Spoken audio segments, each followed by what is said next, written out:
yang suka live atau baru mulai bikin live streaming YouTube, jangan kaget kalau hasilnya itu kadang suka aneh, serius. Ya, kita lihat analitiknya setelah sebulan. Tuh. Bisa dapat 3 jam tonton. Jadi kalau ini sudah sebulan itu udah fix hasilnya. Ini 1,9, dapat 2,7. Nah, kadang-kadang yang tutor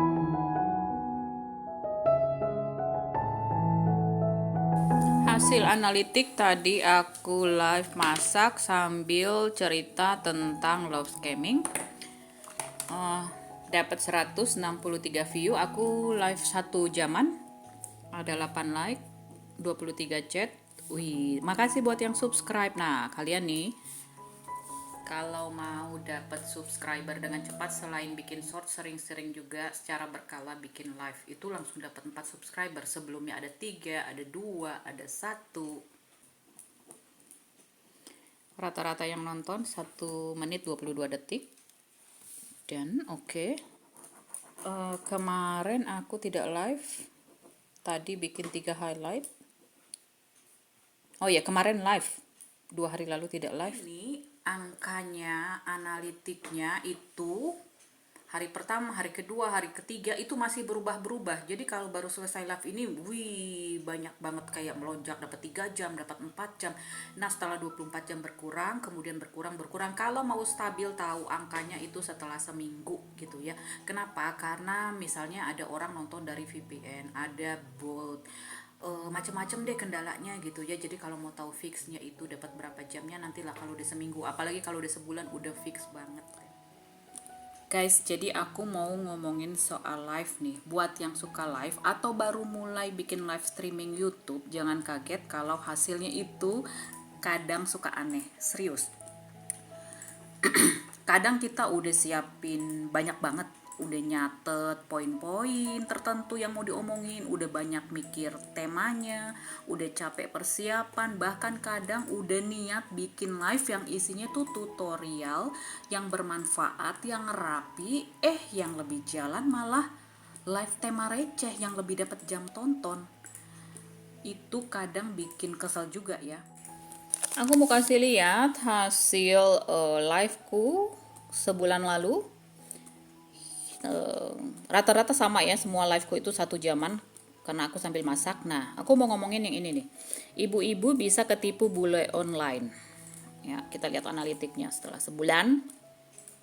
Tuh. Bisa dapat 3 jam tonton. Jadi kalau ini sudah sebulan itu udah fix hasilnya. Dan kalau live memang akan terlihat banyak view-nya. Nih, kayak begini, 171, 127, 133, 132. Masak mie goreng curhat anak sakit dapat 2,2. Sebulan lalu sama. Kemudian ini live ngupas kentang. Surhat perjalanan ini kalau nggak salah lagi Natalan mau ke rumah mama mertua, 1,4 jam tonton. Nih, live masak mie goreng di rumah mak mertua, 1,5. Ini 1,9. Live Dandelion, cerita Dandelion bisa dimakan. Live kenapa video AdSense aku private dapat 2,7. Nah, kadang-kadang yang tutorial itu juga dapat gede gitu jam tontonnya, nggak melulu kecil-kecil. Tapi memang tema-tema receh yang lebih banyak penontonnya. Yang salah transfer BCA yang kupikir ini nih bagus nih, orang banyak harus tahu ini ya, ternyata cuma dapat 1,1 jam tonton guys. Main Minecraft coba anakku berapa nih, 0,6 aja, kayaknya sebentar ya live-nya. Oh ya, cuma setengah jam, biasanya aku rata-rata live 1 jam. Kadang kita mikir, loh kok bisa sih aku udah yang serius banget loh bikin live-nya ini, aku yang niat banget sampai nyatet macem-macem, tapi ternyata di YouTube penonton tuh nggak selalu datang karena kontennya yang paling niat. Banyak yang datang justru karena topiknya tuh yang terasa deket, terasa ringan, terasa bikin penasaran, atau terasa banget ini nih ngomongin hidup gue nih, Jadi kalau live kamu yang lebih receh itu lebih mendatangkan jam tonton, jadi jangan langsung minder ya. Jadi live itu kadang emang suka pelan di awal hasilnya. Kadang dia kayak nyicil sedikit-sedikit tapi lama-lama ngumpul juga jam tonton.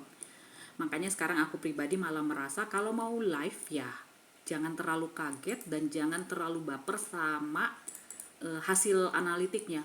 Karena satu live itu belum tentu menggambarkan semuanya. Kadang yang menurut kita, ini live biasa aja sih, malah nanti lebih awet. Dan kadang yang kita kira bakal meledak, nih kayaknya temanya bagus nih.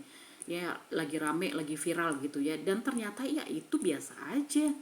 Sering banget kayak begitu kejadian sama aku bikin live. Menurutku sekarang justru yang penting itu bukan sibuk bandingin satu live sama live lain, terus bikin stres sendiri. Tapi lihat polanya. Penonton kita itu ternyata lebih suka tema seperti apa, mereka lebih betah karena kita cerita apa. Kalau kita bahas pengalaman nyata, apakah lebih rame kalau kita sambil masak, atau kalau kita kasih tips tapi jangan terlalu seperti menggurui. Nah itu yang pelan-pelan harus dibaca polanya, dan tiap channel beda-beda. Buat kamu yang suka live, jangan kaget ya kalau kadang live tutorial yang udah dipersiapkan matang-matang malah kalah sama live tema receh. Itu bukan berarti penonton tidak suka hal bermanfaat, bukan. Cuma seringkali penonton itu masuk dulu karena rasa penasaran, karena cerita, karena emosi, karena merasa kok sama ya. Setelah mereka masuk baru deh mereka bertahan kalau isi live-nya emang enak diikutin. Jadi mungkin bukan tutorialnya yang salah, bisa jadi kemasannya yang perlu dibikin lebih hangat, lebih dekat, lebih manusiawi. Jangan terlalu kaku.